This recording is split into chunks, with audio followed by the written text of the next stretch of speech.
Director of Anderson Interfaith Ministries. I'm Amy Hoyes, the Vice President of Resource Development at Anderson Interfaith Ministries.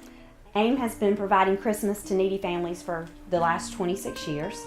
Over those 26 years, we've tweaked our program and made changes. What we found is that the program works best in dealing with clients that we're already serving.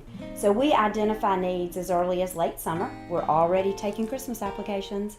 So if you are interested in sponsoring a family, we do this with groups, your Sunday school class, your garden club, even your family. If your family would like to adopt another family and you are an early bird and start saving early, we can provide you already with some names of families that are going to be in need at Christmas time. And starting in September, we will start sending letters out to potential sponsors to sponsor these families. And in October, we will reach out to our clients that we are serving here at AIM for what their Christmas needs might be for their children. So those children will get to fill out their wish lists of clothing and toys and what they would like to have this Christmas season. And then in November, we hope that the sponsors will be shopping for those items. And December, the items will come in and be matched up with the children to come in. The parents will come pick up the toys to keep it all secret still for the children, but the parents will come pick up the toys for the kids.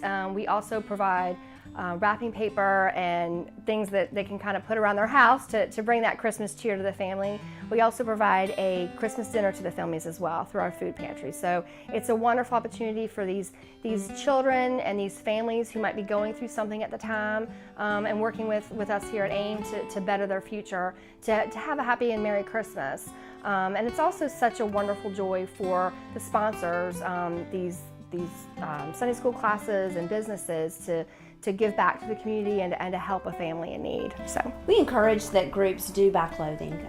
Christmas is a time of happy time to give children what their wishes are. However, many of these kids don't have clothing or shoes, and so we ask that the sponsors consider a toy or two, but really focusing in on meeting the needs of these children and clothing, coats, shoes, and so we provide you with sizes. We ask that if you're going to adopt a child that you average about $125 spending on that child, and of course that's taking into consideration the clothing. We ask that you bring it in unwrapped. The reason for this is that we want to give these parents an opportunity. Many of them already feel very bad that they can't provide this for them children themselves. Everybody wants to provide for their own kids. And so giving them an opportunity to take those toys home and those clothes home and wrap them, it lets them be involved. And so that morning when these children are opening presents, they know what they're getting. They have had involvement in being a part of this. And we're very fortunate that Publix provides us with what they have left after the season, and we hang on to it. And so we're able to give them the wrapping paper, tape, bows, the things that they'll need to wrap these presents. Yep. And last year we served close to 300 children. We served 300 children through this program. And we also, whatever we have left, we're able to partner and give to the Sheriff's Department and the Police Department to have toys in the trunks of their cars. So in case something happens during the holiday season, that the sheriffs can help as well. So we try to help with partner agencies. Because we try to get these presents out to the families early December. So we ask that our groups get the shopping done so that early December they have that. Now, we always have those last minutes. We always have those toward the end that we identify, and we can't let them go without Christmas. However, we do the majority of the program early. And we found that in the past, what we have after we filled all the requests, we then share with other agencies that have children that may not have anything, as well as, like Amy said, the sheriff and the police, because many times on Christmas Eve they'll get calls. And it's so nice to have something in their trunk that they can hand to a child to brighten their night. I think it's very humbling for them to come to us for any type of assistance, but when they realize they might be coming for assistance to help pay a power bill or a water bill, and they're truly trying to better their lives and get a job so that next year they can pay that power bill themselves, when we're able to tell them, hey, look, we know you're going through a rough time right now. Let us help provide some gifts for your kids. Let us lift that burden for you. When they come down here, I mean, I'm blessed by running the program when I'm able to give the parents those gifts.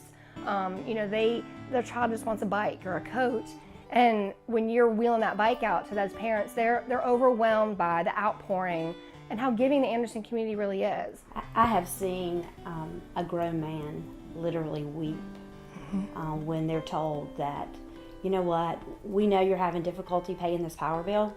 We know that if you're having difficulty paying this power bill in September, that you're not going to have extra cash on hand at Christmas. Right. So we'd like to give you a Christmas application to have filled out so you can get the wishes of your children, and we want their sizes.